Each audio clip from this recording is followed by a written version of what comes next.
This video is sponsored by the tireless team at Hyperlite Mountain Gear, but more on them later.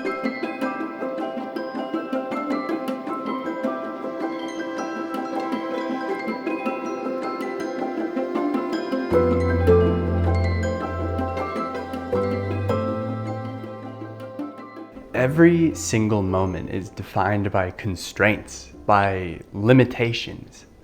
If you think of it like juggling, the more you add, the more you're trying to juggle, the less availability you have to ultimately process, to handle, to be your best. I like to think of it a little bit like this gauge, this meter we have, and as it begins to fill, there's less and less space for anything else. Now, this is incredibly important when we consider it in the context of the creative process, right? The more things we have, the more we're thinking about, the less mental and physical space we have left over, the less ability we have to ultimately capitalize on our physical and mental capability. This is at the core of what it takes to create better photographs. This is at the core of the point of today's video, and that's simplicity. How can we remove in order to enhance? What can we do to simplify the process, to simplify the physical and the mental state in order to be better photographers? Today, I'm going to talk about how to do that. And at the end of the video, I'm going to share one technique that I fall back on, often when I'm feeling laziest even, just so that I can be sure that I'll come home with something that compels me. It's a little bit of a trick to take advantage of this concept of simplicity and to create using it. So I honestly believe there's this mental math we go through before we head out for photography or any creativity at all. There's this idea that there's this list of opportunities, right? All these photos, these potential successes that we want for ourselves. So we pack more and more. We bring the 17 to 28, the 24 to 70, the 70 to 200, the 150 to 500, so that all the bases are covered. We can't miss anything. But that brings me to the first and maybe the most important point of simplicity, and that's that we need to start to embrace the photos we won't take. So yes, we're saying there are photos on the table, all of these opportunities, and some of them just aren't going to happen, right? Instead of bringing all those lenses, we bring just the 17 to 28. We narrow our focus.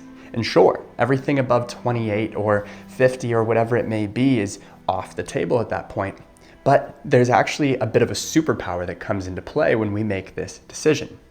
For one, like I said earlier, the bag is less full, our minds are less full, there's less for us to choose from, and that leaves a lot of mental availability to work with what we do have. More mental availability, more physical capacity, an emptier bag, it means we can be more effective.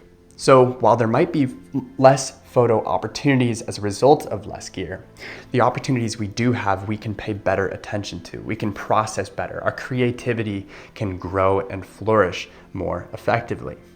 The best wide-angle photos I've taken have come when that's the only lens I have, because I'm not thinking about all the other photos I could be getting with other lenses in my bag. I'm only thinking about the photos I can get right in that moment with the gear I do have, with the lens that is right there on my camera, nothing else that can pull me away from it. Now, I do think the better you get as a photographer, the less you start to see things in terms of the lenses you have, and instead you start to conceptualize the photo perhaps ahead of time, and you can more effectively take a lens out of the bag, no matter how many there are, and be effective at capturing your vision. But I'd say that's a little bit more advanced. It's a little bit further in the process. And to get to that point, we need to refine and take things off the table, simplify the process, embrace the photos we're not going to take. There's going to be a theme in all of this video, and I think it's actually best represented by the slogan for Hyperlite Mountain Gear, the sponsors of this video. The idea is that everything less matters. Now, the next area where I believe everything less matters is in this idea of simple scenes. So when we walk into an environment, a narrative, a story, whatever it is, ultimately we have the opportunity to pick out everything. There's this scene that includes all of these different elements, and we have to choose what we want in our photograph. Now, with the idea of simplification in mind, I think it's best that you focus on two very simple things: light and clarity. More specifically, clarity of subject, clarity of thought, clarity of narrative. So when we're going to simplify our photos, start to look at things as, what can you eliminate? How much less can you include in that photograph? Now, I think there's this incorrect notion that wide lenses mean more elements, that has to mean a more complicated scene. Of course, a bigger field of view means that you're ultimately going to bring in more, and that's the power of the lens, but I actually don't think that's accurate. A long lens can bring in more and create a complicated scene, and a wide lens can bring in less and create a simple scene. It's all about how you use the tool.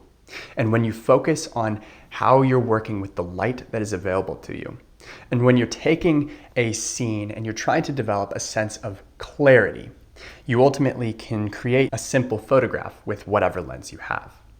Now, you can go about this by isolating things. That might mean a human being. Let's say there's somebody here, they're a part of this story.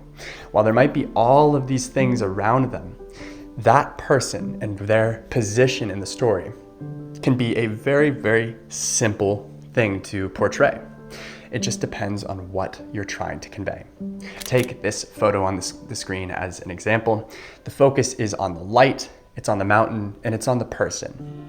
There's only really three elements here. There's an abundance of clarity. There's an emphasis on the light. And ultimately, the photo is powerful because of how simple it is. When we start to remove things from our analysis in a moment, we can create better photographs. Simple photographs are also easy for people to digest. It's easier for the narrative you're trying to convey to come through to the people looking at it. So think about how much less you can include in each photograph, because everything less matters. Now, this next idea is one that I have personally attached to for a really, really long time, and I think it's given me an advantage in photography. Now, that is eliminating the resistance of motion, making it easier to get from point A to point B. Now, this can mean things like learning how to mountaineer, learning how to long distance run, how to do the adventure activities that bring access into your photography. But it doesn't have to be that complicated.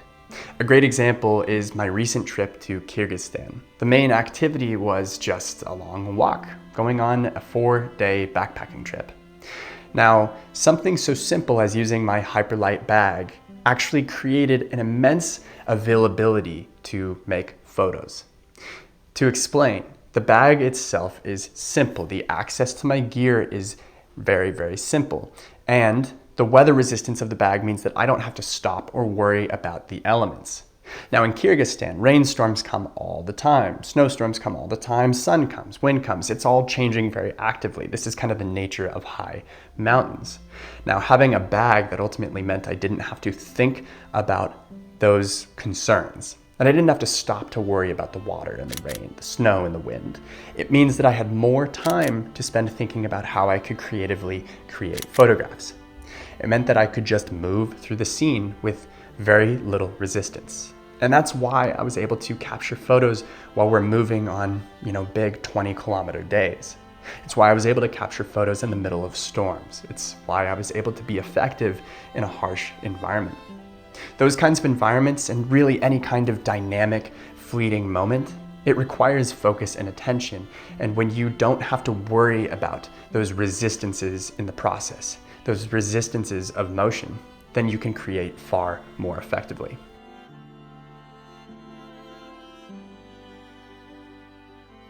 So, if you've made it this far, thank you so much.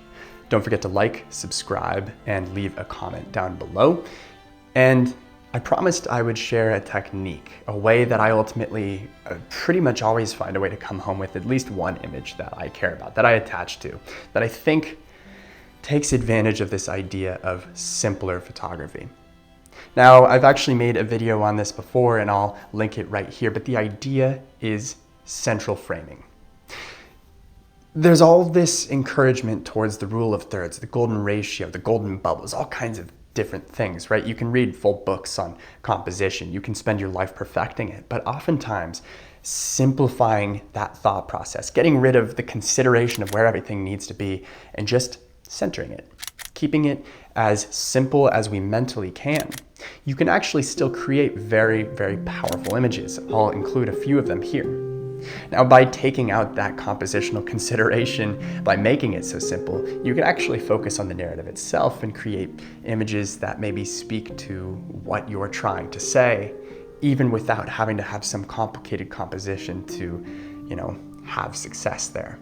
So central framing is how I've created a lot of my favorite images. It's paramount to my style, and I encourage you to give it a try the next time you're feeling overwhelmed with everything going on in a scene. Simplify your composition. Don't overthink it. We don't always have to be masters of composition. We can go to this simpler route and create powerful photos as a result. I'd like to thank Hyperlite Mountain Gear for sponsoring this video and for supporting some of the biggest adventures I've been on recently. Now, I've been using Hyperlite Mountain Gear for just about a decade now. It was the most expensive piece of outdoor gear I had ever bought when I first bought it as an absolutely broke high schooler. And that bag that I bought 10 years ago with the money I saved up collecting tips at an absolutely horrible restaurant, well, that bag is still the bag I use today. But that might not be the case any longer because Hyperlite just released the newer, updated version of that bag, the Southwest Pack. Now, these OG lines, the Southwest, the Junction, these bags are some of the most simple but effective bags you can get. I've spent the whole video talking about why simple is good, and if that hasn't resonated with you by this point, then it's just not going to. But Hyperlite has absolutely nailed the balance between reliable, weatherproof, lightweight, and simple. It's a bag that my 64-year-old dad absolutely loves because it allows him to move more effectively in the mountains. Just the same, it's a bag that allows me and my wife Emily to move more effectively while mountaineering, while horseback riding, to really just conduct our adventures without too much thought. Hyperlite is making the best bags available. I very firmly believe that. And their newest bag, it's really the reflection of a lineage of hundreds of thousands, probably millions of miles walked, of countless mountains climbed, of hundreds and thousands of different adventurers on every single inch of the globe. All of that has gone into creating a newer, better version of the packs that got the company started. I encourage you guys to check them out at the link down below. This isn't just a partner, this isn't just a sponsor, these guys are friends. I know them personally, and I can't encourage you enough to check them out. So the next time you are approaching your photography, approaching a new adventure, a new narrative, a new opportunity, and you're wondering, how can I be more effective? How can I take the art that I love so much and finally bring it into this world? Well, think about what you can remove. Everything less matters, and simplifying your process, simplifying your gear, it's all going to go towards a more effective, creative response. And with that, I hope you guys enjoy your next time out, and I'll talk to you next week. Have a good one.